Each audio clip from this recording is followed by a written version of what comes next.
Today I'm gonna go over all the images for BE, and then I do have 2 review sessions set up, one for this Sunday. I don't know, if I don't have a lot of takers, I might cancel, only because my kids got basketball locally. So I set the first one up from 7 to 9, and then the next one 9 to 11. So, but I'm also set another session up for the 26th, so the next 2 Sundays.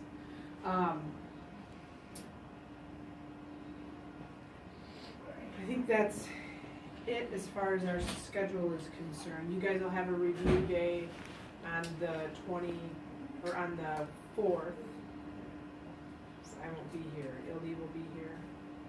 So you'll just have a review day. You'll come to lab like normal, but she'll be here.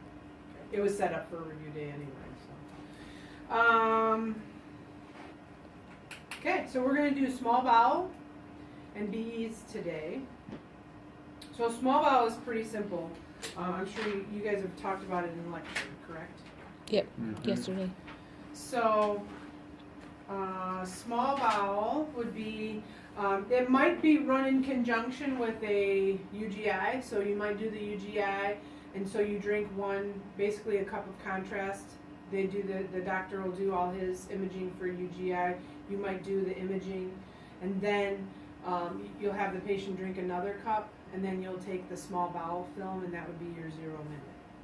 That's if you're combining upper GI and small bowel together. If you're just doing a small bowel, patient will come in, you might do a prelim, maybe, maybe not, so it's just an abdomen shot. That's what you guys want to keep in mind. Everything I show you today is all abdomen shots. So it's no different than what we've already done last semester, okay? So with a small bowel, basically, that's the one fluoro study that you're going to do your imaging before the doctor does the fluoro. So like esophagram, fluoroed first, then you did your images. UGI, fluoro first, then you did your images. BE will be fluoro first, then you do the images. Small bowel is you do your images, and then once that barium gets to the ileocecal valve, that's when you're going to put the patient on the table, and the doctor's going to do their fluoro. Okay? So for you to start the study, you would have the patient, their NPO, right, for 8 hours or something like that. They would drink their 2 cups of barium, and then your first image would be your 0 minute film, and that would have to make sure that you get the stomach on there, so you can't clip any of the stomach. Okay. After that, it doesn't matter if you get the stomach or not, you need to get the small bowel, which is kind of our small intestine right in the center, right? All right. All these are on 14 by 17.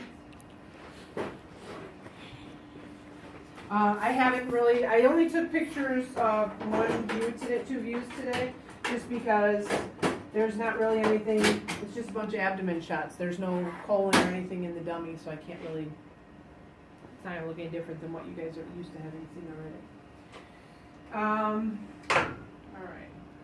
So small bowel is essentially, your CR is essentially at crest. But again, depending on the body habitus, like if I did this at crest, I could potentially, because once we start to put barium or air within the stomach, it's going to make it larger, right? So I could potentially be clipping the stomach. So I would probably, for the first image, my 0 film, I'd probably go a little bit higher on my CR, okay, because I don't want to miss that. And I could put my marker. And it doesn't really matter where you put the marker on these as long as they're out of the way. Okay? Mm-hmm. This would be a PA, or you can do, this would be an AP, or you could do it as a PA. What might be beneficial is doing it as a PA. Your intestines are spread out. Yes, so it's going to improve the detail of the image. Sorry.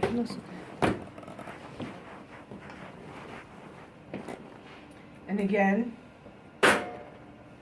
at crest would be down here. We don't want to miss the stomach, so we would come up a little higher. Okay? And that's it. So that's your 0 minute, and then after that, I'd probably just do everything more towards crest. Because again, your small intestine is going to be right in here. It doesn't really go, like your large colon is going to be on the outside. Small is all within the center. So you're going to be able to get all that in the same film. So you take your 0 minute, then you could go every 15, 20, or 30 minutes, depending on what the radiologist wants or depending on your previous film. So let's say they decide, oh, we're going to take it every 20 minutes. So you take your first film at 20, and the patient looks like, wow, they're really moving. Let's take the next one at 15 minutes. And so you might take the next one at 15, and let's say something happened and all of a sudden they're not moving. Doctor might say, okay, do another 15. And then they might be really close to the ileocecal valve. And the doctor might say, you know what, why don't you go ahead and put them on the table. And I had a radiologist that I worked with one time that would talk about food, which would get kind of the gastric juices flowing in the patient.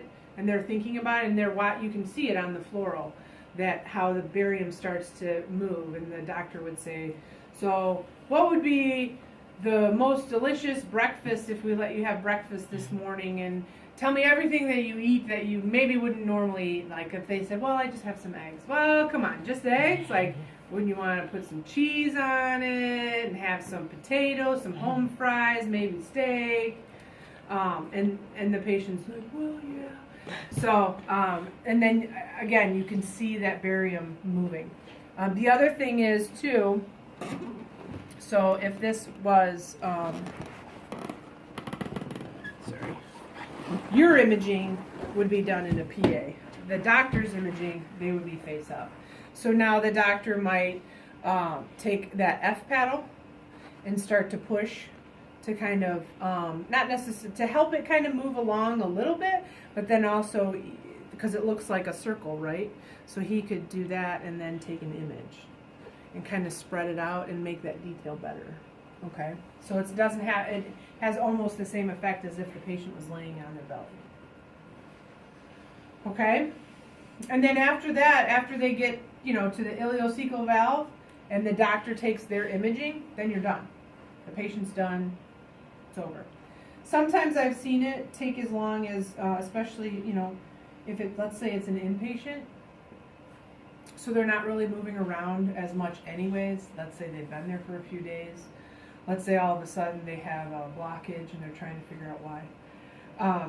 So when they take the small bowel, the patient, you take your imaging and let's say you start taking it every half hour and it's just not going anywhere.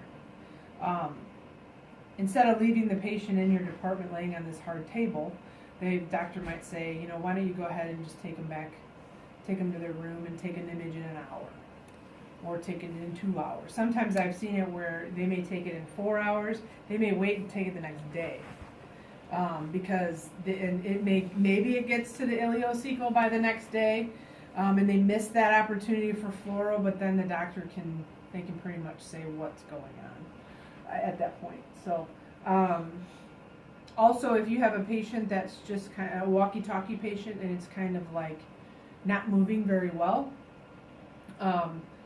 the doctor might say, have the patient walk around a little bit and kind of get their cycle going. Sometimes I've also seen a doctor say, on a walkie-talkie, while it's taking really long, why don't you let them go and they can go and have, coffee and a light lunch or something like that. And that's because essentially they've seen everything that they need in regards to the stomach. They're just kind of trying to wait for it to get through. So those are kind of, different situations.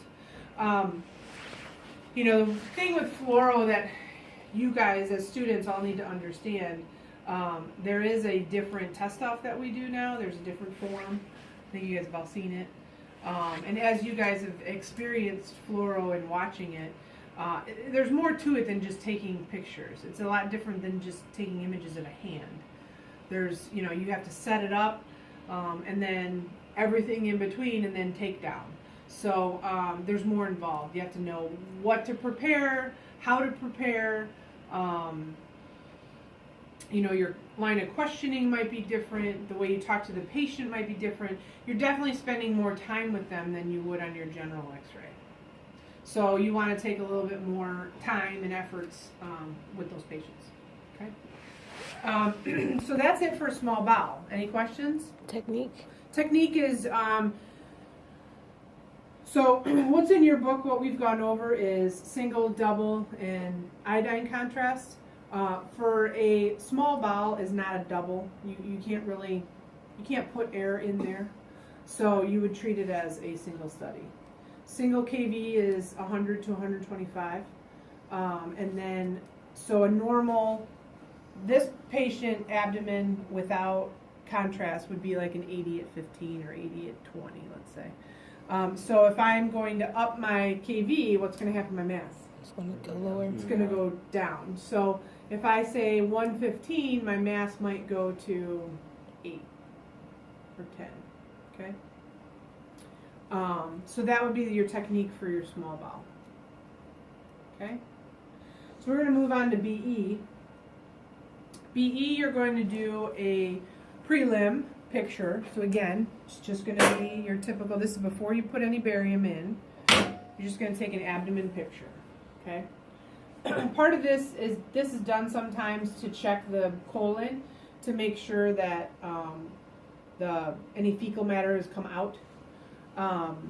They do a prep of whatever protocol is. Typically, it's like a 2-day prep. Has anybody in here had a colonoscopy? So that stuff that you have to drink is kind of gross. And over time, the consistency of it. I know when I had to drink it, it almost felt like I was drinking like a gelatin kind of thing. And I don't know that the taste was bad really, but it was like the consistency of it. It was kind of slimy to me. But anyway. I'm assuming that a lot what the prep is for a BE might be a lot like that.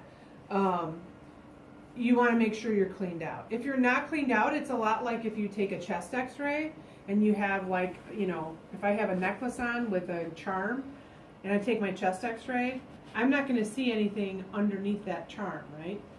It's a lot like with your fecal matter. If you have fecal matter that's stuck to the wall of your large intestine, you're not going to see what's behind it. And even if the barium that you push into the colon moves it around, wherever it lands, you're still not going to see it. Okay? So it's very important for patients to be cleaned out or mostly cleaned out. Now there are radiologists that will do a study anyways. It'll depend on what they, maybe based on the history of the patient or because the patient's here and went through the prep. I mean, that's the other thing. You hate to turn them away if they actually went through the prep and it just didn't clean them out. I mean, it's not necessarily their fault. Sometimes it is. Sometimes maybe they didn't follow the prep correctly or they started it too late or too close to their appointment time. But anyway, some docs will continue on and it'll just be like a limited study. So, so that's your prelim. So then what happens is you have everything prepared, right? So you have your barium bag, you have towels, you have wet towels, you have all your hemostats because you want to make sure you have it, closed off in several areas. Your barium you're going to prepare is either going to be, is it a single study or a double study? So some places it's a powder base and you have to fill it with water, and some it's a liquid already mixed. So if it's something that you have to mix, you want to be cautious to not put in, you don't want to put in cold water because that's going to cause cramping and, constriction. If you do, obviously, hot water, it's going to possibly burn their insides. So you kind of want a lukewarm water. So our skin is pretty tough compared to what tissue is on the inside of our bodies. So if it's pretty hot to the touch, you want to make sure you have a little cooler, okay? It's not a comfortable study for anybody involved. It's clearly not comfortable for the patient. It's not comfortable for you as the tech or even you as the student to watch somebody go through this. I'm sure when you guys decided to do x-ray, you didn't think that this was part of it. Mm-hmm. A lot of people think, well, I'm just going to x-ray bones, but you're not. I didn't think that either when I first started. I was like, we're going to do what? We're going to put what where? So, that being said, I'm sure we can all appreciate that if we were in this situation, we would want somebody that's going to be performing it to be confident in what they're doing and to be, to have some knowledge base in what they're doing. So that being said, you would prepare your barium. Like I said, you run the barium through the tubing all the way to the end. You hemostat it off. And then your patient is going to start out kind of in a recovery or SIMS position. So that might be how they start out. And what I do is I'll give them lots of warm blankets. I'll dim the lights. I'll put warm blankets here. I'll put warm blankets here. But I'll keep this area kind of open so I can see what's happening. I wear gloves, of course. I have worked with techs that don't wear gloves. It's disgusting. So basically, when the patient's in this position, you'll take your non-dominant hand. So it depends. Are you left-handed or right-handed? If you're left-handed, you may want to stand where Chris is standing and then lift the butt cheek up and insert. Or if you're right-handed, stand where I'm standing. Or you can also rotate your patient that way. So if you're left-handed, you can put your patient so their rear is facing the other way. Okay? Sorry, I have a picture of my nose. Okay, so I have the tip. I want to make sure that I lube the tip up. I want to make sure I lube the area up. And I suggest running from the tailbone. So I will put the tip on the tailbone and I will run it forward. And the first indent I hit is the one that I want to insert the tip. Okay? If you have, sometimes the area down there doesn't look how it's supposed to. And so you want to be sure that where you're going to be inserting is the correct hole. And if you have a female, obviously, if it's a male, there's only one option. If it's female, there's more than one option. So you don't want to get the wrong hole. Okay? Sometimes around the hole, the patient might have pathology happening, so which makes it difficult to determine, yes, that is the correct area or not, or what's going on, I can't see. Hemorrhoids, if people have really bad case of hemorrhoids, and I'm not trying to be gross, but just to compare it for you. Cauliflower, it looks a lot like that, so try to find in a head of cauliflower, where's there an opening? It's hard to find. So I will say I've worked with radiologists that they would prefer to tip. And then also I've worked with radiologists that if there's a specific pathology happening in that area, they'll tip. Like I think one time we were working with somebody who had a mass that wasn't on the outside, it was on the inside, but it was right at the base. So the radiologist wanted to tip, understandably so. You guys as students though, in order for your test off to count, you have to tip. Okay? Really? Yeah. Because everybody get out of tipping if you were given the option. And usually the radiologists they get it, So if you go to them and say, hey, if it's somebody that typically tips, and you say, hey, I'd really like to test on this BE, but it's only going to count if I tip. Are you okay with me tipping? And I'll say when I went to test on mine, granted, it seems like all the BEs have kind of fallen off, being done now. But when I was in school testing, there was a BE that had come in. I was still learning it, so I wasn't able to test. But the tech, I said, well, I need to know what it's like to tip. Like, can I tip the patient? Mm-hmm. So she said, yeah. So what was helpful to me was that I took a hold of the tip and then she took a hold of my hand and kind of guided on how it was supposed to go. So that was really helpful. As long as you don't, you're just going to kind of, think about how the rectum runs. It's going to kind of run in the same line as the femur when they're laying in this position. So if you want to insert, you don't want to push that way. It's going to kind of go along the curvature of the tail, right? So if you go to insert and then it just kind of guides itself. If you feel like you're hitting something, you probably are, so don't force it. you can gently, redirect the tip a little bit and just poke, a little bit. You don't want to, obviously, you don't want to be forceful with it, because that's when you could cause a perf, and then you're going to be in a lot more trouble than that. Or if you force it and don't realize you caused a perf, and then you start inserting the barium, now you got a bigger issue, because now that barium is within their body somewhere. It's no longer just held within the colon, okay? And especially what's pertinent to history is knowing, did the patient just have a colonoscopy? Because if they did, then that means that large intestine has been blown up and the tissue of it's been stretched out. So just like gum, when you blow a bubble, it thins out the gum, right? Well, that's a lot like what's going to happen with the large colon. So, and you will do BEs after an incomplete colon. So you just want to be sensitive to that. It's a sensitive study no matter what. So, anyway, so there's kind of like a little niche on the tip, or like a bulged area. So when you insert the tip, you want to insert it to that point. Now, I know when I started to tip, I could tell I was going in the right direction. I know this sounds gross, but it just kind of like sucked it in. So I didn't have any, strain of hitting something or not. It just, as long I knew I was in the right spot, because it just kind of slid right in. Okay. All right. So, and with that tip, it's flexible. So obviously, we're going to be having them roll all over the place and taking all these pictures. So I'm going to show you guys about 11 pictures.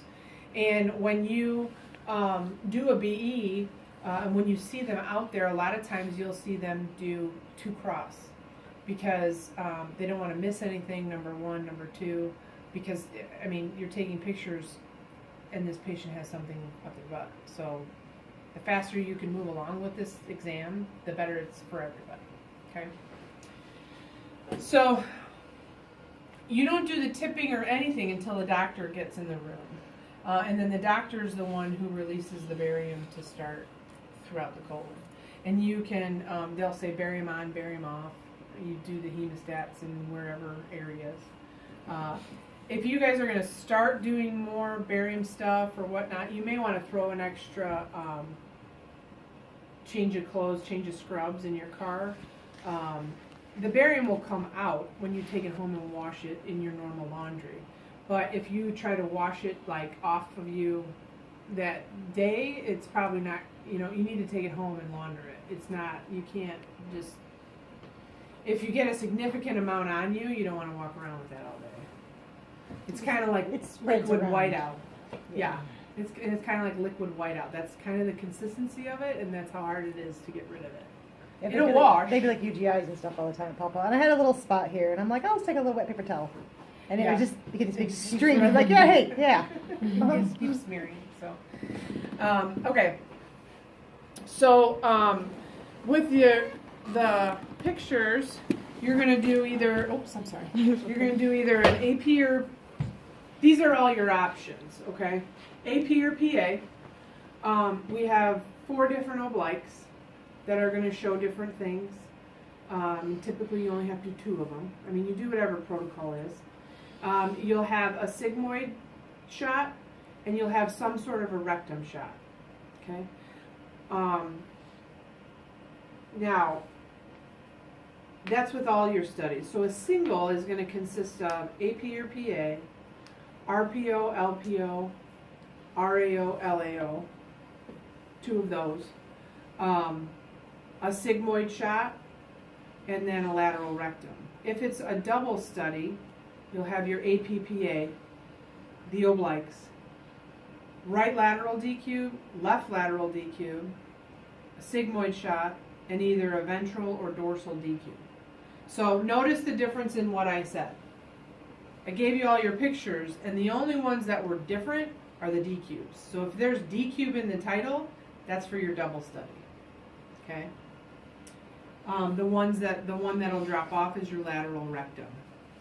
You won't do that in the double study. Okay? All right. So again, AP, just a regular abdomen shot. But again, if you have somebody with, you're filling with barium, it may spread out a little bit more in the flexors. So on your left side, you have your, which flexure? Descending. It's the descending colon, but which flexure? Splenic. Splenic flexure. Hepatic's on the right. Splenic is the higher. Hepatic is the lower. Why is it lower? The liver. Because the liver, yep. Okay, so that, and then again, 100 to 125 kV if it's single, 90 to 100 if it's double, 80 to 90 if it's iodine. Okay? If there's a possible perf or a question of a perf, use iodine. Okay, because that's going to be absorbed in the body. Barium will not absorb in the body.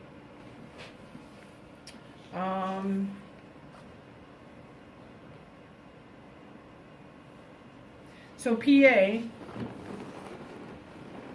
just trying to think what the best way is to do this. Obviously, you're going to do what's easiest for the patient. So I wouldn't, if they want both an AP and a PA, I wouldn't do this. I would do my AP and then do whatever obliques, kind of work my way, do what's easiest for the patient is what you want to make sure you do. Okay, so here's PA. Again, you want to make sure you get your flexures. So you may have to take one up top crosswise and then one at the bottom. Okay. That's why we've kind of changed our test off sheets as well. Because when it comes to imaging, if you guys see that test off sheet, it's not broken down like your normal test off sheets are. So like we're not so much concerned about where the CR is if you used your marker. Like it's not detailed like that. It's basically, do you know the images? Can you perform them or not? And I mean, it's on a scale from 0 to 7. So I'm sure whoever's testing you is going to take into consideration of, did you have your marker? Was it visible? That kind of thing. So this is your PA. So I'm going to show you the obliques now. So this is the RAO. And your RAO is going to show the, your AOs show the side that's down. So if this is an RAO, it's showing your right side, which is which? The hepatic. The hepatic. So we know the hepatic to be higher or lower? Lower. So our CR is a little bit lower. So you don't, I think the book says at crest, but I think you'll find you'll need to come a little bit above crest, but not as high as you would if we were doing the left side. And then your, side to side CR needs to be about an inch to the up side. All your obliques, it's an inch to the up side. Just what you're visualizing is different. So, if this is my colon, okay, so here's my hepatic flexure and here's my splenic flexure. So I'm in an RAO. So if I turn into an RAO, it's going to open my hepatic, right? It makes my splenic gets all twisted on itself. If I'm in an LAO, my left opens up, my right twists on itself.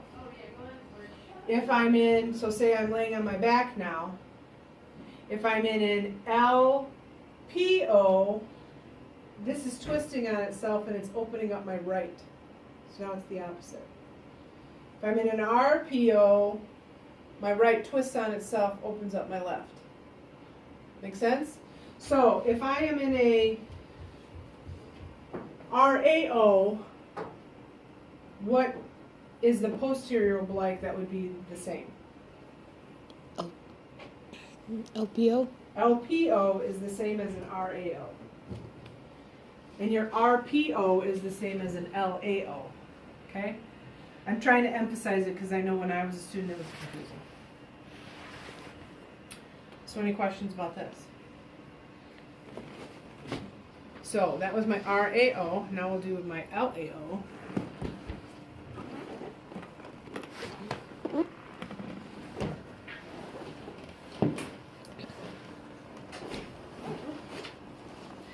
body is rotated about 35 to 45 degrees.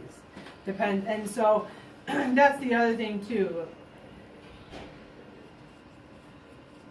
The colon will be open at the flexures more depending on how shallow or how steep you are, or the patient is. And that's also dependent on kind of their body habitus. So again, all of the fluoro is being done prior to the pictures you're taking, and he's, again, probably going to be putting the patient in the same positions, so you want to watch it on the screen, okay? So you have an idea. So if I'm in an LAO, what side am I looking at? The left side, and we know the left to be The splenic. the splenic, so I want to go a little bit higher, right? I don't want to miss it. So I'm about 2 inches above crest, but I'm still going side to side to my upside. So if I'm looking at the torso as a cylinder, I'm heading down the middle of the cylinder. Okay? Any questions on that? Technique for all of these the same? Yep. If it's a single, it's 100 to 125. If it's a double, it's 90 to 100. All right, so now we'll do my POs. So your PO positioning is going to be a lot like, I don't know if those of you that have had your L-spine work yet, it's going to be, the position of the patient is going to be a lot like an L-spine. You're welcome to use a sponge, but if the sponge isn't coated and it's like one of those gray ones, you're going to get barium on the sponge, then you got to throw it away. Okay? If you get barium on any towels, you want to get them out of there as soon as you can. If you get barium on their gown, again, you want to get it out of there. Because if you have barium on anything, it's going to show up when they take the imaging, fluoro or your x-rays. All right, so if I'm going to be in a RPO, right?